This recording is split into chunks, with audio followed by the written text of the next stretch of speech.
किसी ने बहुत अच्छी बात कही है, जल जाता है वो दिए की तरह, कई जीवन रोशन कर जाता है।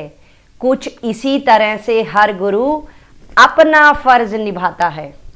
नमस्कार, मैं अलका यादव, और जैसा कि आप सबको पता है, today is one more joyful Saturday, और मैं हर शनिवार को आप सबके लिए एक मोटिवेशनल स्टोरी लेकर आती हूँ। इस बार तो टीचर्स डे है, शिक्षक दिवस। इस बार तो एक कहानी टीचर्स के लिए बनती ही है। जैसे ही बच्चा इस दुनिया में आता है, उसके लिए सबसे पहली गुरु होती है उसकी माँ। उसके बाद जब बच्चा स्कूल में जाता है तो उसको मिलते हैं गुरु। तो आज की मेरी ये कहानी मेरी और आप सबकी माँ के नाम और मेरे और आप सबके जीवन में आए हुए टीचर्स के नाम। आज जो कहानी मैं आपको सुनाने वाली हूँ उसका नाम है गुरु का स्थान। बहुत पहले की बात है। एक राज्य का राजा अधिक शिक्षित नहीं था, ज़्यादा पढ़ा लिखा नहीं था। उसने अपने मंत्री को कहकर एक अपने लिए गुरु बुलवाया। राजा को पढ़ने का बहुत शौक था। जैसे ही गुरु आए, राजा ने पढ़ाई लिखाई शुरू कर दी। धीरे धीरे दिन बीते, महीने बीते। राजा भी बहुत मेहनत कर रहे थे, लेकिन राजा को अपनी पढ़ाई का कोई भी फायदा नहीं हो रहा था। राजा ने इसका कारण कई लोगों से पूछा। धीरे धीरे कुछ दिन और बीते और राजा ने एक दिन अपनी रानी से इसका कारण जानना चाहा। रानी ने राजा को सलाह दी, क्यों ना आप अपने गुरुजी से ही पूछ लें, वो इतने योग्य हैं, शिक्षित हैं, उनके पास इसका उत्तर अवश्य होगा। राजा को भी बात बहुत अच्छी लगी। राजा जी ने अगले दिन गुरुदेव से बोला, गुरुदेव मुझे क्षमा कीजिएगा, परंतु मैं एक प्रश्न पूछना चाहता हूँ।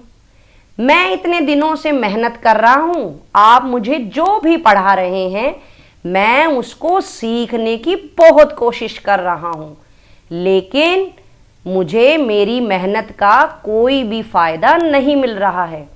क्या आप मुझे इसका कारण बता सकते हैं? गुरुदेव ने कहा, महाराज, इसका एक छोटा सा ही कारण है, जो आप बड़े होने के कारण समझ नहीं पा रहे हैं। छोटे से ही कारण को मैं कई दिनों से बताना चाह रहा था, लेकिन आप राजा हैं, इसलिए मैं उसको बता नहीं पाया।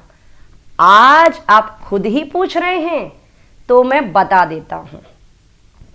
आप भले ही मुझसे पद में, धन, वैभव हर तरह से श्रेष्ठ हैं, हर तरह से बड़े हैं, लेकिन जब शिक्षा की बात आ रही है तो मैं आपका गुरु हूं और आप मेरे शिष्य हैं।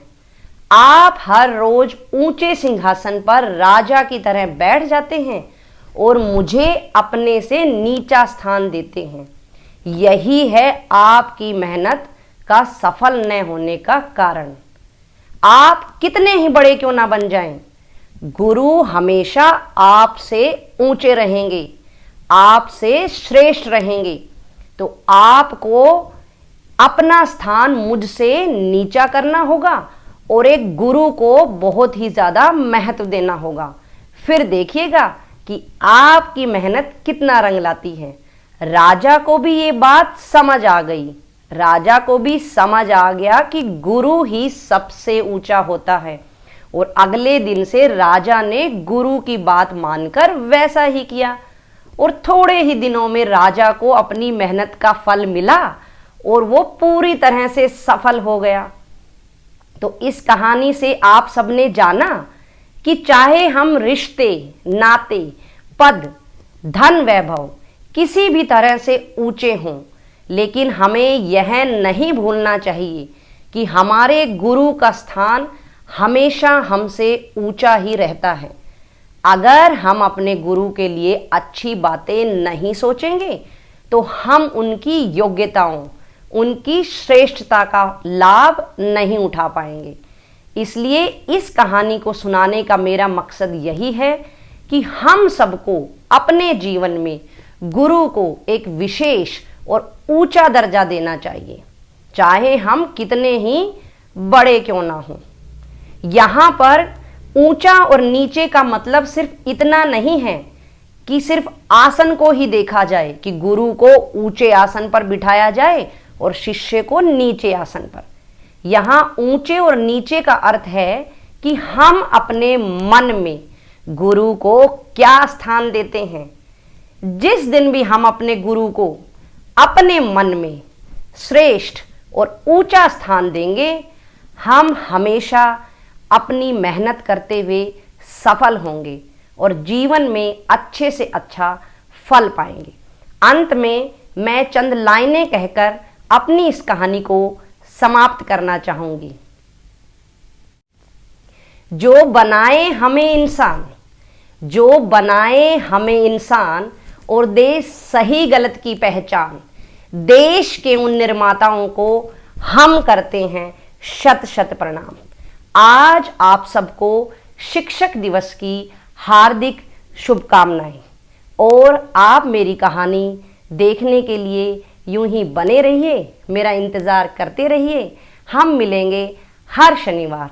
तब तक के लिए नमस्कार। Happy teachers day to all of you.